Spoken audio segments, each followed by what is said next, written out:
of life and governance of the nation because democracy was usurped. And at all times, this happened when we thought the nation was on the right course of social, political, and economic advancement. But 36 years later, we have witnessed an outpour of emotion and genuine desire of healing.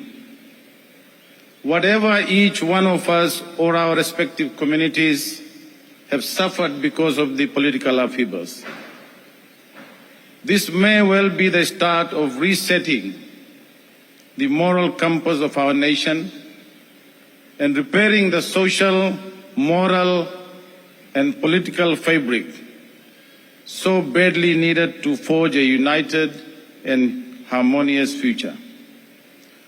Most importantly, what Fiji and our diaspora have just witnessed has sowed the seeds for a Truth and Reconciliation Commission so critically needed to put a permanent closure to our ugly chapter of upheavals.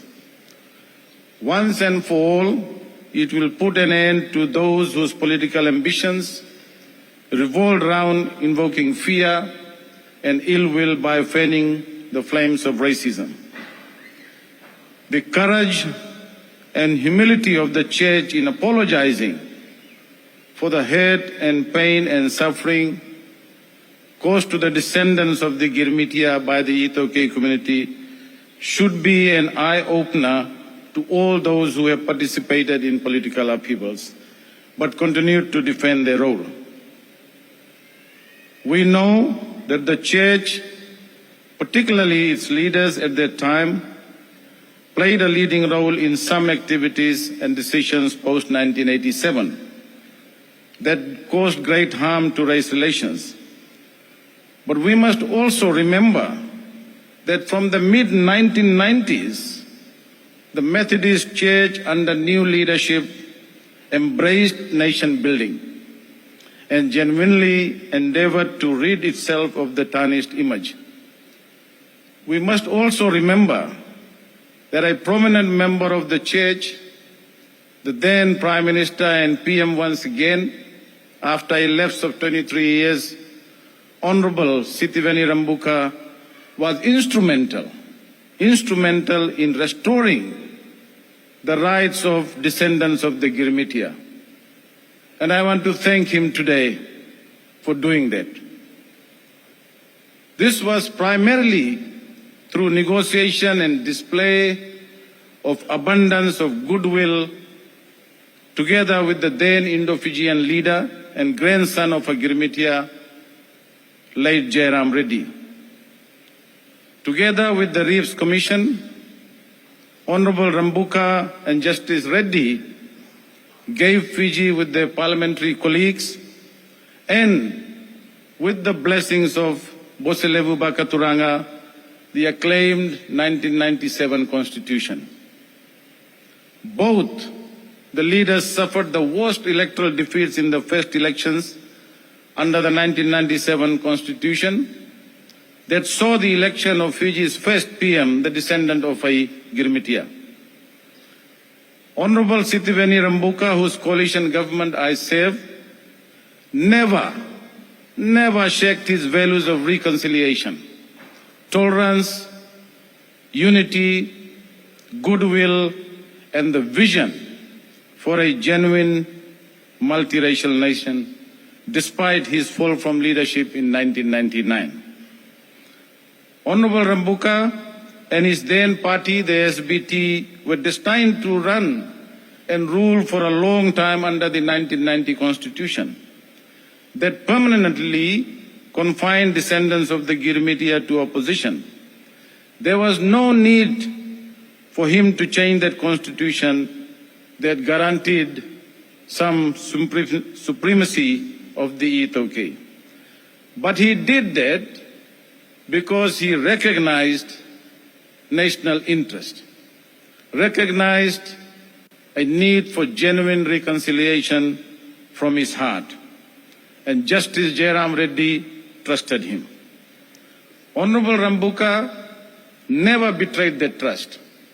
And that trust is the foundation of this coalition government led by him.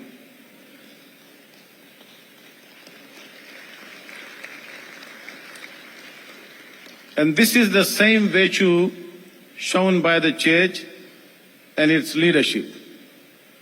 And I have said this before, and I want to thank Reverend Bonisawai again for his leadership, for the show of his love and compassion and humanity in participating in this historic Girmit commemoration and celebration, as well as organizing this service today.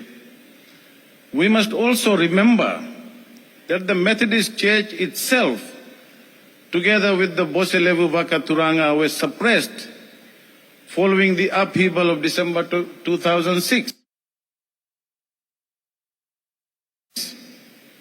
The BLB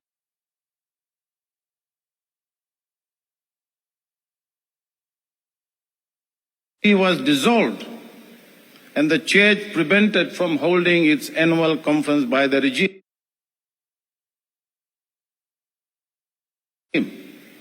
Because both the church and the BLB opposed the upheaval and usurpation of the multi-party government that included descendants of the Girmitiya. Therefore, the church has been very, very magnanimous and displayed great humility in even apologizing for the upheaval of 2006 that caused its members and the Itoke community pain and suffering. This is the hallmark of humanity, humility and forgiveness. Even those who sought to undermine the church and its values. The party I lead will be 60 years old in few months.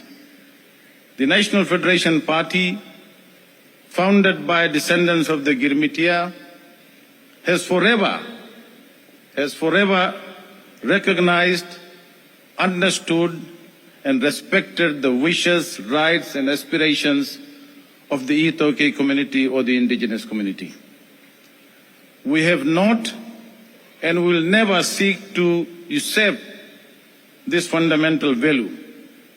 What we seek, as did our former leaders, is partnership, not domination.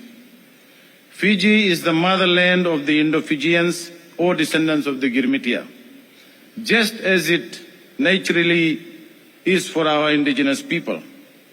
Both communities have a diaspora overseas, but even those who have migrated cannot abandon their motherland. The significance and the positivity shown by the Church, its innate decency and goodwill to embrace the descendants of those who conquered the Kalapani and contributed immeasurably to the progress of Fiji, should be the catalyst to greater inclusivity, harmony, and increased confidence, which augurs well for the future. This milestone gesture will now be part of an indelible history of our nation that once was at odds with itself and at critical crossroads, but collectively overcame insurmountable challenges by harnessing the talents and qualities of all its people. With God as our ultimate witness, I, the NFP, and descendants of the Girmitiya unreservedly and unequivocally accept the apology and forgiveness.